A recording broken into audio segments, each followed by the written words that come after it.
Excellent!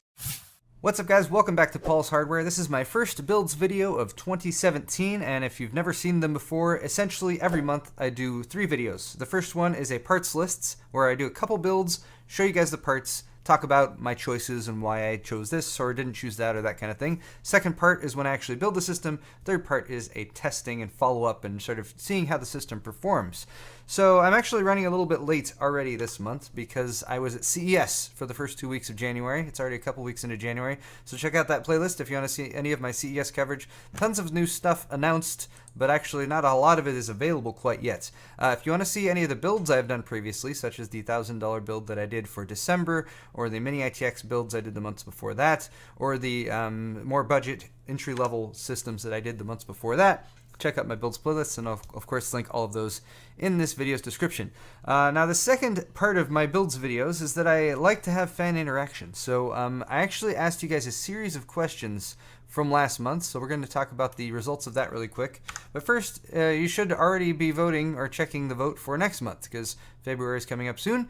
What builds do you want to see in February? Link is in the description for this straw poll as well. You guys get to vote and let me know what you feel like seeing. Hopefully we'll have some Zen options coming very soon. But last month I asked some different questions than I typically ask. So for example, I asked, which underrepresented case manufacturer would you like to see in a future build video? This is basically all the major case manufacturers in a list apart from Corsair, Fractal Design, and NZXT, because I've worked with all of them pretty recently in the past say the last few months of 2016. So anyway, Fantex was number 1 on the list. Also had Lian Li, Cooler Master, Be Quiet, InWin, Thermal Take coming in there as well. Here's the lesser votes down there at the bottom. But anyway, I'm going to try to work in multiple vendors coming up very soon. We're going to be working with Fantex this month. I also asked what rumored product launch in early 2017 you're most excited about. AMD topped the list. KB Lake coming in a second. We're going to be doing KB Lake builds today. Can't do AMD builds yet with Ryzen because it's not launched yet. And then of course I also asked what should be included with a typical parts list, because usually I just do just the hardware, and it seems like most of you are okay with that, 42%. A few more also asked for the PC hardware, operating system, and peripherals, and I do complete builds at times as well. But I will try to point that out pretty clearly at the beginning of the video. Either, hey, here's just the hardware for the core computer, or here is the hardware and the monitor and accessories, and of course you're going to need an operating system. If I don't include Windows, just check out my Windows 10 for $20 video. It's now more like $30, but you can get a Windows license that's legit, and you can get it fairly inexpensively. Alright, enough exposition. Let's dive right into the first build. I have 2 builds for today. They're both very similar. We're going to start off with an epic RGB build with a KB Lake processor and a GTX 1080, because RGB is everywhere. It's matured a little bit, I feel like, after looking at some of the demos they had at CES. And of course, KB Lake just launched and is available. And again, I'm not trying to ignore AMD by any stretch, but we can't buy their processors yet, so hopefully Ryzen will come soon. Also, bear in mind, I'm not necessarily explicitly recommending KB Lake right here. If you have a Skylake processor, a 6600K, 6700K, the upgrade to KB Lake is really not worth it. However, if you're buying a new system right now, and you're looking at, well, Skylake or KB Lake, I'd say just buy KB Lake. The 7700Ks and 7700Ks and 7600Ks are only about 10 or 20 bucks more than the Skylake counterparts. And for that much difference, I would say just go ahead and get KB Lake. They ship at higher clock speeds, and from everything I've heard so far, you should be able to overclock a little bit better with KB Lake than you could with Skylake. That said, here's our first build. This is an expensive build. $2,700 is the total price if you were to buy all these parts outright, but I'm dealing with some parts that I already have on hand, so I can actually assemble this, and I also have a $700 SSD in there, which I'll explain in just a moment. But 7700K and a GTX 1080 are the core components here. Let's run down them one at a time. Of course, the 7700K, the newest quad-core on this mainstream platform from Intel. If you want to get a 6-core or an 8-core processor, you got to jump up to the enthusiast level, and that's much more expensive. Anyway, these are selling for about 350 bucks right now, which is could be cheaper, but you can find a 6700K for about $330.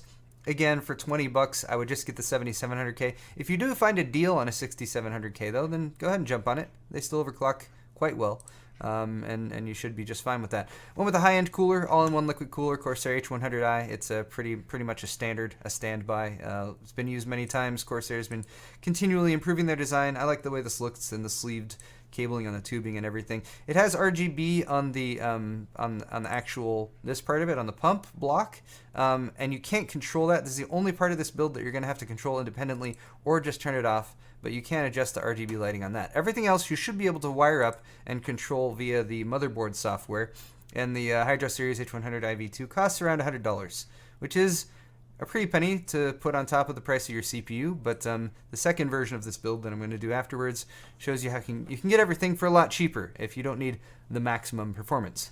Speaking of maximum, and speaking of parts I already have on hand, you might notice up in the corner there I have a Maximus 9 Hero already. This is a really nice board. I really like what Asus did with it. It comes in at only about $230, so it is part of the ROG series, and even though this picture look how weird and how squished the picture looks over on the left there. Anyway, it's full-size normal ATX, has really nice like kind of brushed metal finishes on the cooling for the VRMs and everything. It has two RGB headers, one in the lower right and one in the top right. Tons of fan headers and connectivity, and it's got a couple M.2 slots on there and a couple nice locations. And I think Asus did a really good job with this board. And it's even not terribly expensive at only about $230, so that should get you everything you need. Now for the memory, this is a placeholder for now. This is G.Skill Trident X series, a 4x8 gig kick, so 32 gigs of memory. It's going to populate all of the DIMM slots. And the one I actually chose for the build here is sort of a white and silver finish. Look at the massive amount of zoom you get there. It's white and silver, but what they're actually sending me you can't buy yet, which is the RGB version of their Trident Zs, which actually works with the Asus Aura software, but that's not going to be available for sale for a couple more weeks. I'm expecting to get a really early version of that, so I'll be installing it.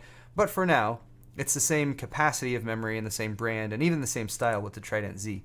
Let's talk about storage. OCZ I'm working with for this one, so I am going to be using the Tryon 150, which is right here, and I actually have no problem recommending this drive because it's a very solid, very fast, not the fastest SATA drive you can get, but they're using slightly more budget NAND on this, so it's a little bit less expensive, and for that reason you can get the 480 gig version for still $120. And we're expecting NAND prices to go up right now or soon, or they have been creeping up. So still being able to get a 480 gig drive for $120, I think that's a solid buy. And actually I'm using this in both builds for today. Now here's probably the most controversial one, but I'm throwing it in here anyway. I keep talking about M.2 and how nice it is to have a really fast M.2 NVMe drive. So here's the RD400 1 terabyte, but it's currently priced at $700 right there. So there it is, a 1 terabyte, really fast NVMe drive, and man, you gotta pay for it at this point. So hopefully we're gonna see prices on these come down. I'll fully admit this is not a reasonable part to put in a build like this, which is again why I did the second version of this build that's much more reasonable when it comes to pricing and what goes in there. So $700 for this right now again is very expensive, but I have it and I want to test it and see how fast it is and how it works. But that gives me 1.5 terabytes of SSD space in this build, and if you remove that SSD, then the price drops to about $2,000 for this system instead of $2,700-ish. Anyway, I wanted, again, this to be an RGB build, so for that reason, I've gone with an Asus motherboard and an Asus graphics card. Now, I've seen lots of the different RGB softwares from motherboard manufacturers. I've worked with a few of them in the past year. They've all been updated. They all have new hardware that works with them. And Asus was one of the demos I saw at CES that I just thought was like, wow, they really kind of got all this stuff together, especially when you integrate the RGB memory and you can tie it all together. And I like the different effects you can do. They had an RGB lightning storm effect that I thought looked pretty cool. But of course, the RGB, everything working together only really functions if you have like all the same hardware. So Asus Aura is the family of parts, and this graphics card is compatible. And hey, it's only $630 after mail and rebate. So for a 1080, not terribly expensive, especially for a nice one by Asus. And now we have the case. This is the Phanteks Enthoo Evolve. This is the glass one, and again, going with your recommendation from Phanteks, or from who I should work with. Phanteks was recommended. I really like their cases. I have a relationship with them already, so it was very easy to reach out and say, hey, I want to check out the Enthoo Evolve. So they're going to send one of these over. They're also sending their Phanteks RGB strips that should also integrate with the Asus motherboard. So yeah, and this case has been worked with before, don't get me wrong. I have seen it and checked it out. Kyle has a couple of these now. He has the silver one and the white one.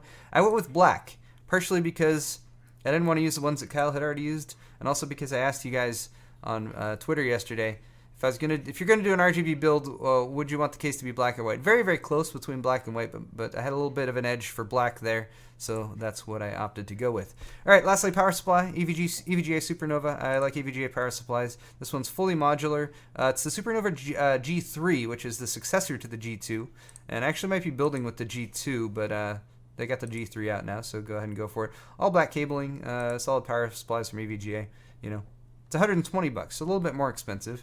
So there it is. Those are all the parts, and again, if you were to buy all this stuff straight up, your price out of the online retailer you purchased from would be in the $2,700 range, probably closer to $2,800 with mail-in rebate. Now, what if you didn't need all this? What if you wanted to build a gaming PC, but you're like, I don't need a 7700K, I don't need a 1080, or at least maybe I want one, but you know, you can get by with a lot less than that. So I was like, what if I take this build, try to still stick to a bit of an RGB theme, still sticking with KB Lake because it's new and everything, and the other new stuff isn't out, and give ourselves a more sensible version. So that's build number 2 here, is a more sensible build with the same RGB theme. A lot of the same manufacturers I'm actually using, because I tried to stick with sort of a universal look and feel throughout, but 7600K instead of a 7700K, GTX 1070 instead of a GTX 1080, and all around just parts that I found to be a little bit more sensible